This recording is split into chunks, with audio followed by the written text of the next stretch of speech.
السلام علیکم ورحمۃ اللہ وبرکاتہ۔ کیسے ہو قابل احترام دوستو؟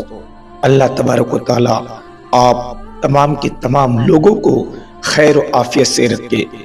میرے دوستو، سنا ہے نا، گھر کو آگ لگی گھر کا چراغوں سے، اور ایک جگہ اور سنا ہے نا، گھر کا بھیدی لنکا ڈھائے۔ مفتی سلمان اظہری صاحب کے بارے میں بھی کچھ اسی طرح سے ہوا۔ پورے ہندوستان میں ایک چرچا تھا کہ مفتی صاحب نے ایک جملہ کہا، تھوڑی دیر کی خاموشی ہے پھر شور آئے گا، ابھی کتوں کا دور ہے پھر اپنا دور آئے گا۔ اس جملے کے اوپر ہم سب نے سمجھا تھا کہ مفتی سلمان اظہری صاحب کو گرفتار کر لیا گیا، اور واقعی گرفتار کر لیا گیا۔ لیکن یہاں اور ایک بہت بڑی بات سامنے نکل کر آ رہی ہے۔ جو پہلے میں نے کہا نا، گھر کو آگ لگی گھر کے چراغوں سے، اور پھر گھر کا بھیدی لنکا ڈھائے۔ میرے دوستو، میں آپ کو ایک فوٹو دکھاؤں گا، اس شخص کا نام آپ کو بتاؤں گا کہ اس شخص نے مفتی سلمان اظہری صاحب کے خلاف کتنا بڑا پروپیگنڈا پیش کیا، مفتی سلمان اظہری صاحب کے خلاف کتنی عجیب عجیب باتیں کہی۔ آپ کو میں فوٹو دکھا رہا ہوں، یہ فوٹو آپ دیکھیں۔ اس شخص کا نام ہے صوفی کوثر مجیدی۔ یہ صوفی خانقاہ کا پریزیڈنٹ ہے، سربراہ ہے، صدر ہے۔ اس کو کچھ حسد جلن ہوگی مفتی سلمان صاحب سے۔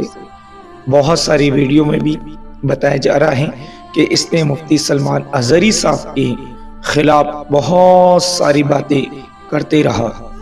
اس نے گجرات کے ATS کے جتنے آفیسران ہیں ان کو ایک لیٹر دیا، ایک خط دیا۔ آپ اس لیٹر کو بھی دیکھ لیں۔ اس لیٹر کے اندر یہ ساری باتیں لکھی ہوئی ہیں کہ مفتی سلمان اظہری صاحب کا کچھ اویدھ تعلقات ہیں، باہری لوگوں سے کچھ غلط سمبند ہیں، کچھ غلط تعلقات ہیں۔ ان کی مفتی سلمان صاحب کی جو ٹرسٹ چلتی ہے اس کے اندر پیسہ کہاں سے آتا ہے، ان کی فنڈنگ کہاں سے آتی ہے۔ اس نے ATS کے افسران کو یہ خط دیا جس کے اندر عجیب قسم کی باتیں لکھی ہوئی ہیں۔ بہرحال ATS والوں کا، پولیس والوں کا، LCB والوں کا، جتنے بھی CID والوں کا، ان کا تو کام ہی ہوتا ہے، ان کا فرض، ان کی ڈیوٹی ہے۔ اگر کسی شخص کے بارے میں اس طرح سے معلوم پڑتا ہے وہ پوری تحقیق کرتے، اور تحقیق کرنے کا حق بھی ہے کیونکہ قانون ہے۔ اگر کسی انسان کے خلاف کوئی ایسے باتیں مل رہی ہیں تو وہ اس کو پکڑتے ہیں، ان کو حراست میں لیتے ہیں، پوری تحقیقات کرتے ہیں۔ اب اس شخص نے مفتی سلمان صاحب اظہری کے بارے میں بہت ساری ایسی باتیں لیٹر میں لکھ کے دی ہیں جس شک کی بنیاد پر وہاں کے ATS افسران پوری تحقیق کر رہے ہیں۔ جب تک پوری تحقیقات نہیں ہو جاتی مفتی سلمان اظہری صاحب کو رہائی کیسے مل سکتی ہیں؟ اب میں دو باتیں بہت اہم کہنا چاہوں گا۔ نمبر 1 کہ جب تک مفتی سلمان اظہری صاحب کی ATS والے پوری تحقیقات نہیں کر لیتے تب تک آپ کو رہائی نہیں ملے گی، کیونکہ جب تک آپ کے بارے میں کوئی بھی ایسی چیز نہیں ملتی ہے، جب تک آپ کو فائنل بیل نہیں ملے گی۔ اللہ تعالیٰ سے دعا ہے کہ اللہ تعالیٰ مفتی سلمان اظہری صاحب کے حق میں بہتر فیصلہ فرمائے۔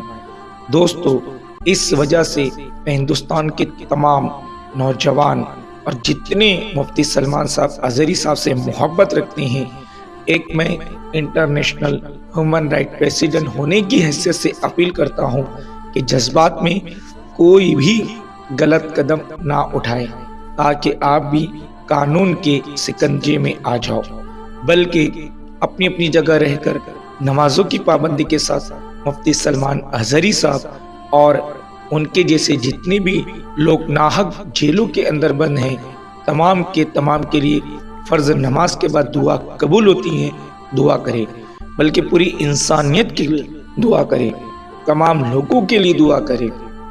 اس کے ساتھ ساتھ میں ایک بات اس شخص سے کہنا چاہوں گا، اس کے حوالے سے جو صوفی کوثر مجیدی ہیں۔ اللہ کے رسول صلی اللہ علیہ وسلم نے فرمایا، کسی پر بہتان لگا دینا اتنا بڑا گناہ ہے کہ بیت اللہ کو توڑ دینے سے، بیت اللہ کو ڈھا دینے سے زیادہ بڑا گناہ ہے۔ اب اس شخص نے مفتی سلمان اظہری صاحب پر بہتان لگائے، الزام لگائے، یہ تو حقیقت اس وقت کھلے گی جب ATS کے افسران پوری تحقیقات کر لیں گے۔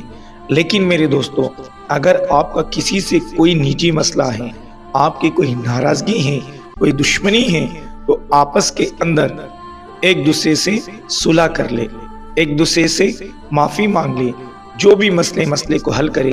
زبردستی کسی پر الزام لگا کر اس طرح سے اس کی زندگی کو برباد نہ کرے۔ آج مفتی سلمان اظہری صاحب کو لے کر پورا ہندوستان تشویش کے اندر ہے، غم کے اندر مبتلا ہے، رنج میں مبتلا ہے کہ مفتی سلمان اظہری صاحب کے ساتھ کیا ہوگا۔ لیکن بہرحال قرآن کی ایک آیت شریفہ ہے، کوئی کتنا بھی مکر کر لے، اللہ کی ذات سے بہتر کرنے والا کوئی نہیں ہے۔ تو اب ہم سب کا فرض بنتا ہے کہ ہم مفتی سلمان اظہری صاحب کے لیے اور ان جیسے تمام لوگوں کے لیے اپنی خاص دعاؤں میں ان کو یاد رکھیں، 5 وقت کی نمازوں کی پابندی کے ساتھ، تاکہ اللہ تعالی جلدی حق اور بہتر فیصلہ مفتی سلمان اظہری صاحب اور ان کے جیسے تمام لوگوں کے حق میں بہتر فیصلہ فرمائے۔ ملتے ایک میرے دوستوں نئی ویڈیو کے ساتھ، اب تک اپنا اپنے پریوار کا نمازوں کی پابندی کے ساتھ خیال رکھیں۔ السلام علیکم ورحمۃ اللہ وبرکاتہ۔